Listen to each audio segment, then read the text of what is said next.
Hey guys, welcome back to my channel wave of Shama. आप सुन रहे थे मेरे साथ शाह उमैर की परी। शाह उमैर की परी भाग 18। शहर धनबाद में।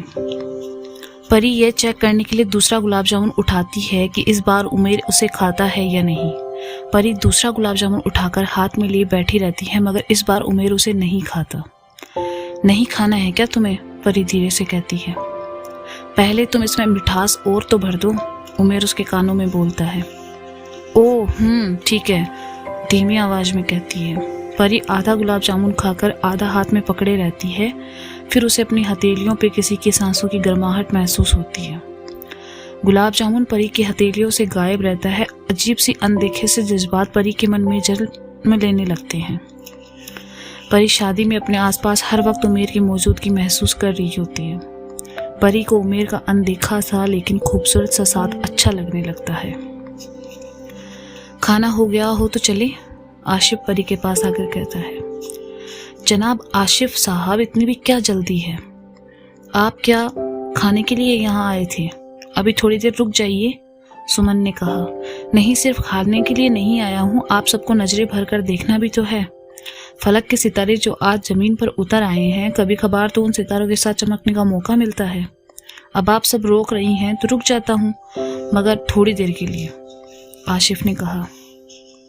काफी आशिक मिजाज मालूम होते हैं आप, वैसे इतनी तारीफ के लिए शुक्रिया, सुमन ने कहा। फिर सभी लड़कियां एक साथ हंसने लगी। आशिफ बस भी करो, तुम अपनी हरकतों से बाज नहीं आओगे, परी ने गुस्से में कहा। अरे यार परी, मैं तो बस थोड़ी सी मस्ती कर रहा था, इतनी जल्दी नाराज मत हुआ करो। अच्छा चलो तुम सब बात करो, मैं आता हूँ, आशिफ कहकर चला जाता है। परी दोस्तों से बातें करने में मग्न रहती है, तभी उसकी नजर सामने खड़े उमैर पर पड़ती है, जो सामने खड़ा उसे देखकर मुस्कुरा रहा होता है। संगीता, तुम्हें वो लड़का दिख रहा है क्या? परी उमैर की तरफ इशारा करते हुए कहती है। कौन लड़का? कोई पसंद आ गया क्या? वो जो गोल्डन कलर के कुर्ते में उधर सामने खड़ा है, परी ने कहा। कौन? ऐसा तो मुझे कोई नहीं दिख रहा, संगीता ने कहा। फिर ठीक है, मतलब ये सिर्फ मुझे ही दिख रहा है, परी ने मन ही मन कहा। परी जिधर नजर उठाकर देखती है, उसे उधर मुस्कुराते हुए उमैर दिखाई देता। बस देखते रहने का इरादा है शाह उमैर का, कुछ कहना भी है? परी उमैर की तरफ बढ़ते हुए कहती है। अभी इतनी जल्दी नहीं परी, थोड़ा वक्त और, फिर आराम से सामने बैठकर ढेरों बातें होगी तुमसे, उमैर कहता है। इससे पहले कि परी उसके पास पहुंचती, वो गायब हो जाता है। रुको, गायब मत हो प्लीज, मुझे तुमसे कुछ कहना है, सामने खड़े उमैर को देखकर परी ने कहा, मगर वो उसकी नजरों से गायब हो चुका था। उमैर कभी परी को दिखता, कभी छुप जाता। परी उसके पीछे भागती, उसे ढूंढती रहती। परी के साथ इस प्यार भरी आंख मिचोली में उमैर को बहुत मजा आ रहा था। परी, परी तुम यहाँ गार्डन में अकेले क्या कर रही हो? किसी को ढूंढ रही हो क्या? आशिफ ने परी के पास आकर कहा। मैं किसे ढूंढने निकलूंगी? किसी को नहीं ढूंढ रही, बस ऐसे ही टहल रही हूँ। बहुत रात हो चुकी है, मुझे लगता है अब हमें चलना चाहिए, आशिफ ने घड़ी देखते हुए कहा। मैं 1 मिनट संगीता को बाय बोलकर आती हूँ, परी ने कहा। ठीक है, मैं कार पार्किंग से निकालता हूँ, तब तक तुम मिलकर जाना, आशिफ कहता हुआ चला जाता है। परी उमैर को चारों तरफ ढूंढती है, मगर वो नजर नहीं आता। कितनी मासूम हो तुम परी, बस ख्वाब में देखा था तुमने मुझे, मगर मुझे ये नहीं पता था कि तुम मुझे हकीकत में भी महसूस करोगी, उमैर परी के सामने खड़ा खुद में कहता है। उमैर को अपना देखकर परी संगीता के पास आ जाती है। संगीता, अब मैं चलती हूँ, काफी देर हो गई है और तुम अपना ख्याल रखना, और हाँ कॉल करती रहना, परी ने भरे मन से कहा। क्यों जा रही है? रुक जाना, विदाई के बाद चली जाना, संगीता ने कहा। नहीं यार, अभी तो रात भर तुम्हारी रस्में चलती रहेगी और मैं बहुत थक गई हूँ, प्लीज जाने दे, परी रिक्वेस्ट करते हुए कहती है। अच्छा ठीक है बाबा, जाओ, और हाँ अपना ख्याल रखना, तुम भी देखना तेरा वक्त भी बदल जाएगा बहुत जल्दी, संगीता ने कहा। परी जैसे ही संगीता से मिलकर मुड़ती है, सुमन उससे टकरा जाती है। उसके हाथ से कॉफी से भरा कप परी के ड्रेस पर गिर जाता है। ओ आई एम सो सॉरी परी, मैंने देखा नहीं, गलती से कॉफी तुम्हारे ड्रेस पे गिर गई, सुमन ने कहा। तुमने तो मेरी पूरी ड्रेस ही खराब कर दी यार, पर इट्स ओके, कोई बात नहीं, तुम्हें जानकर थोड़ी ना किया है, परी कॉफी साफ करते हुए कहती है और चली जाती है। साली सुमन की बच्ची, तूने जानबूझकर उसकी ड्रेस पे कॉफी गिराई ना? सुमन की दोस्त ने सुमन से कहा। हाँ सही कहा तुमने, उस भिखारी परी पर इतनी अच्छी ड्रेस अच्छी नहीं लग रही, उसे उसकी औकात याद दिला रही थी बस, सुमन मुस्कुराते हुए जलन के साथ कहती है। फिर जैसे ही वो स्टेज से उतरने लगती है उसकी ड्रेस फंस जाती है और पूरी महफिल में सबके सामने गिर जाती है। सब उसे गिरते हुए देखकर जोर जोर से हंसने लगते हैं। जो लोग दूसरों के लिए गड्ढा खोदते हैं कभी कभी उसी गड्ढे में खुद गिर जाते हैं। सुमन की दोस्त ने उसे उठाते हुए कहा, शट अप, ये तुम्हारी ड्रेस को क्या हुआ? आशिफ ने कहा। आ रही थी तो सुमन टकरा गई जिससे उसकी कॉफ़ी मेरे ड्रेस पे गिर गई, परी ने कार में बैठते हुए कहा। ड्राई क्लीन करवा लेना, सारे दाग चले जाएंगे, आशिफ कहता है। मुझे नहीं लगता ये दाग जाएगा। चला जाएगा, चिंता मत करो, कहता हुआ आशिफ कार स्टार्ट कर देता है।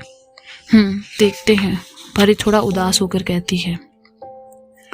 चलो तब तक सॉन्ग लगा देता हूँ कोई अच्छा सा तुम्हारे मूड को सही करने के लिए, आशिफ सॉन्ग प्ले करते हुए कहता है।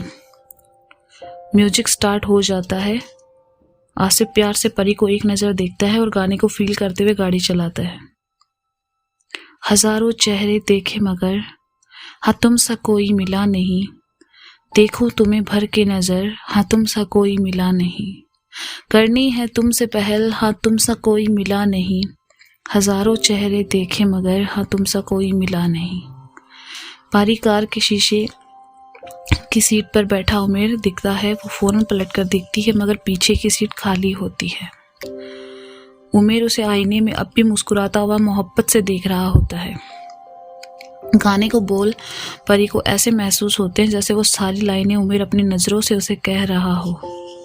परी भी सीट से सर लगाए गाने को फील करती हुई आईने में मौजूद उमेर को देखती रहती है।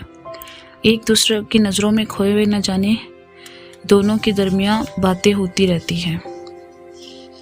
सालों से मैंने तलाशा तुम्हें, सालों से तेरी है राह तकी, सालों से है तेरी तलब हाँ तुमसा कोई मिला नहीं, करनी है तुमसे पहल हाँ तुमसा कोई मिला नहीं, कभी बारिशों की तरह तुम मिले, कभी सर्दी में धूप से तुम खिले, साथ तेरा मिला इस कदर कि तुमसा कोई मिला नहीं, हजारों चेहरे देखे मगर हाँ कोई तुमसा मिला नहीं। लो घर आ गया परी, आशिफ ने कहा। थैंक यू आशिफ, चलो गुड नाइट, कल मिलते हैं, परी कहती है और फिर कार से उतरते वक्त कार के सामने की तरफ आईने में देखती है जहां कार का खाली सीट नजर आता है। थैंक यू की क्या बात है परी, एक दोस्त होने के नाते फर्ज निभाया मैंने। ओके चलो गुड नाइट। और हाँ तुम्हें पता है, आशिफ ने कहा। क्या? परी ने कहा। You are the most beautiful and soft hearted girl in the world, Ashif ने कहा। आशिफ मियाँ क्या हुआ? मतलब कुछ भी, सच कह रहा हूँ, यकीन करो तुम बहुत अच्छी हो और या यूँ कहो सबसे अच्छी हो, आशिफ ने कहा। तारीफ के लिए शुक्रिया, अब मैं चली, तुम मेन गेट से लॉक कर देना। और हाँ तुम भी सूट में काफ़ी डिसेंट लग रहे हो, इस तारीफ को रॉन्ग वे में मत लेना, हम बस दोस्त हैं, परी ने कहा। तुमने इतना कहा बहुत है मेरे लिए, थैंक यू। ओके फाइन, अब फाइनली गुड नाइट, कहते हुए परी चली जाती है और अपने घर के दरवाजे को नॉक करती है। आ गई बेटा तुम, शादी कैसी रही और ये तुम्हारे कपड़े खराब कैसे हुए? नादिया जी ने दरवाज़ा खोलते हुए कहा। अच्छी रही शादी मम्मी, वो एक दोस्त से टकरा गई थी, उसकी कॉफ़ी मेरे कपड़ों पर गिर गई। अब आप ये बताओ कि आप अभी तक सोई क्यों नहीं? आप मेरा वेट कर रही थी ना, परी ने कहा। हाँ बेटा, बस ध्यान लगा हुआ था तेरी तरफ, जाकर सो जा, कल ये कॉफ़ी के दाग में हटाने की कोशिश करती हूँ, नादिया जी कहते हुए अपने कमरे में चली जाती है। परी फ्रेश होकर सोने के लिए बेड पे चली आती है कि अचानक लाइट चली जाती है। कमरे में रात के सन्नाटे में परी लेटे लेटे उमेर के ख्यालों में खोई रहती है। तभी उसे महसूस होता है कि जैसे उसके कमरे में कोई तेज तेज सांसें ले रहा है। फिर उसे अपने पैरों के पास कोई बैठा हुआ मालूम होता है। परी डर से उठ बैठती है और कहती है, कौन है? मैंने कहा कौन है? परी डर से घबराते हुए कहती है। अचानक बादलों की गरज और बिजली की चमक के साथ तेज बारिश शुरू हो जाती है, जिससे परी को और भी ज़्यादा खौफ आता है। परी जैसे ही हवा की वजह से हिलती खिड़कियों से उठकर लगाने वाली जाती है, बिजली तेज चमकती है, जिससे उसके अंधेरे में कमरे में चारों तरफ रोशनी हो जाती है। बिजली की चमक में परी को उसके सामने खड़ा उमेर दिखता है, जिसकी आंखें रोशनी से हीरे की मानित चमक रही होती है। उमेर परी के सामने खुद को जाहिर कर देता है। तुम यहाँ? मुझे लगा तुम बस। परी चौंकते हुए कहती है, हाँ, मैं हर वक्त तुम्हारे साथ ही रहता हूँ, उमेर ने कहा। परी एक टक शांत उमेर को देखती है और फिर कहती है, तुम जिन हो ना? हाँ, मैं एक जिन हूँ, जिसे तुमने इस दुनिया में आने के लिए मजबूर कर दिया। मैंने तुम्हें मजबूर किया? मैं समझी नहीं।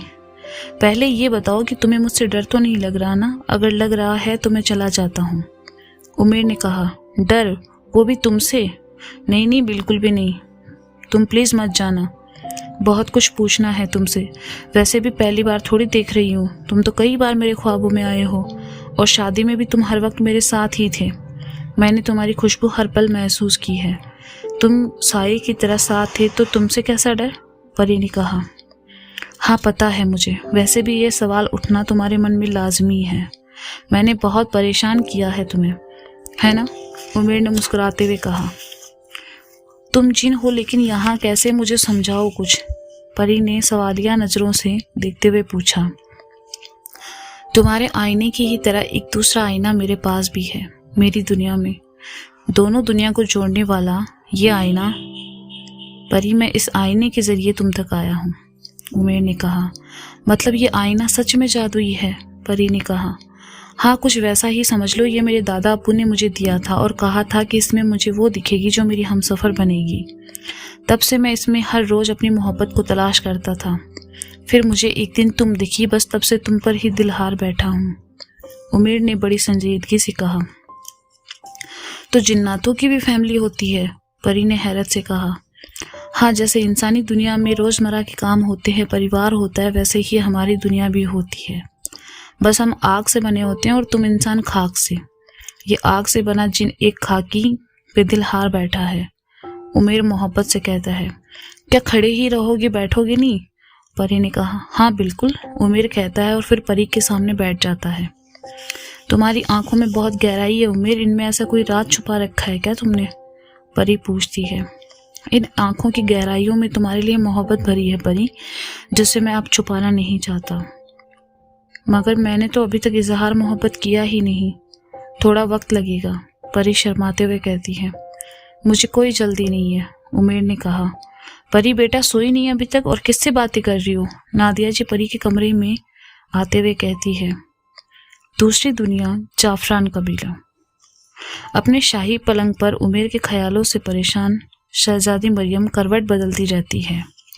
आज नींद क्यों नहीं आ रही मुझे? उफ, ये उमेर, उसके ख्याल मुझे पागल बना देंगे। कितना मासूम है और कितना शरारती भी। जी चाहता है बस वो मेरे सामने रहे और मैं उसे देखती रहूं। कहीं मुझे इश्क तो नहीं हो रहा उमेर से? मरियम खुद से कहती है। लगता है अब इजहार करना होगा, मगर उससे पहले ऐसी कोई तरकीब निकालनी होगी जिससे अब्बा और भाई को जब मैं उमेर के बारे में बताऊं तो वो मना न कर पाए। उससे पहले उमेर को अपने दिल का हाल बता दूं, फिर अब्बा से कहूंगी।